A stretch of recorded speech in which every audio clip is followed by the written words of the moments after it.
అసలు పోటీకి ఇంట్రెస్ట్ లేదా? అభ్యర్థులను ఎంపిక చేసే ఆలోచన ఉందా లేదా? ఎమ్మెల్సీ ఎన్నికల్లో పోటీకి దూరం, ఇప్పటికే అభ్యర్థులను ప్రకటించని గులాబీ పార్టీ. స్వతంత్రులకు మద్దతు ఇచ్చారు. స్వతంత్రులకు మద్దతు ఇవ్వాల్సిన అవసరం ఏముంది?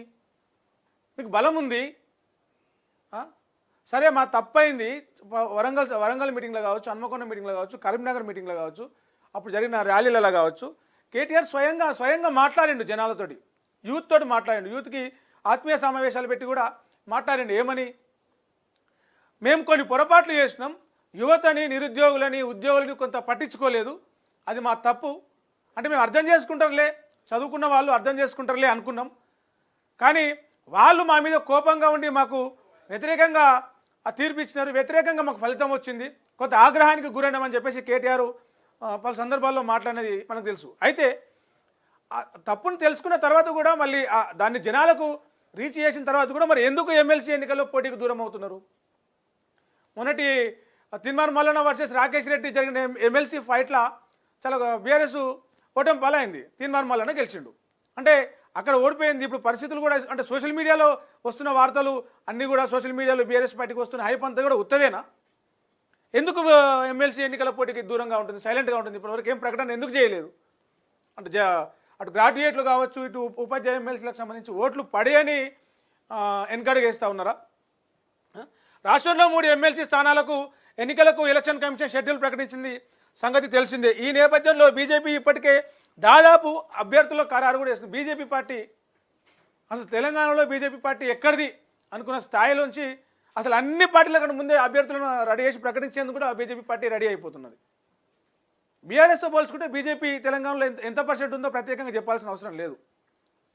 8 మంది ఎమ్మెల్యేలు, 8 మంది ఎంపీలతోటి ఒక్కసారిగా దూసుకొచ్చి తెర మీద అంటే తెలంగాణలో రాజకీయాల దాన్ని అలా శాసించే స్థాయికి అటు ప్రభుత్వాలను ఒక రకమైన బెదిరిస్తూ ఒక రకమైన ప్రభుత్వాలకు భయం తీసుకొచ్చే స్థాయికి వాళ్ళు కార్యక్రమాలు తీసుకొని వెళ్ళి అంత స్పీడ్గా ముందుకెళ్తూ ఉన్నారు బీజేపీ వాళ్ళు. ఇప్పుడు రేపు ఎమ్మెల్సీ ఎన్నికలు అభ్యర్థులను ప్రకటించేందుకు కూడా ఇప్పటికే వాళ్ళు కసరత్తులు చేస్తూ ఉన్నారు. చాలా కాన్సన్ట్రేట్గా పనిచేస్తూ ఉన్నారు తెలంగాణలో బీజేపీ. మరి బీఆర్ఎస్ ఎందుకు ఇంకా ఉలుకు లేదు, పలుకు లేదు, సడీ సపోర్ట్ లేకుండా ఎందుకు ఇంత సైలెంట్గా ఉన్నది? అంటే భయపడుతున్నదా ఎలక్షన్లు అనేసరికి? లేకపోతే ఎందుకు మరి సైలెంట్గా ఉన్నది? చెప్పాలి కదా జనాలకు.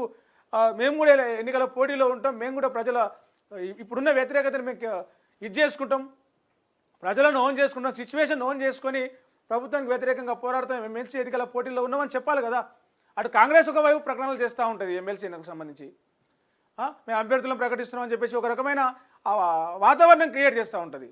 బీజేపీ ఆల్రెడీ స్పీడ్గా ఇప్పటికే క్యాండిడేట్ ఎవరో సెలెక్షన్ చేసి ఆ పనిలో ఉన్నది. అంటే బీఆర్ఎస్ మాత్రం దానికి సంబంధించి ఏ పని లేదు. నిన్న గాంధీ విగ్రహానికి గాంధీ వర్ధంతి సందర్భంగా వినతి పత్రాలు ఇచ్చారు, మొన్న రైతు మహాధరణ చేశారు, సోషల్ మీడియాలో హంగామా చేస్తారు.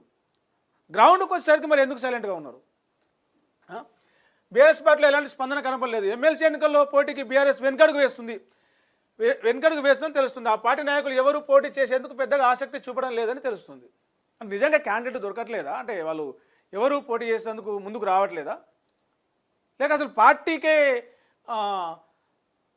ఇంట్రెస్ట్ లేదా, ధైర్యం లేదా?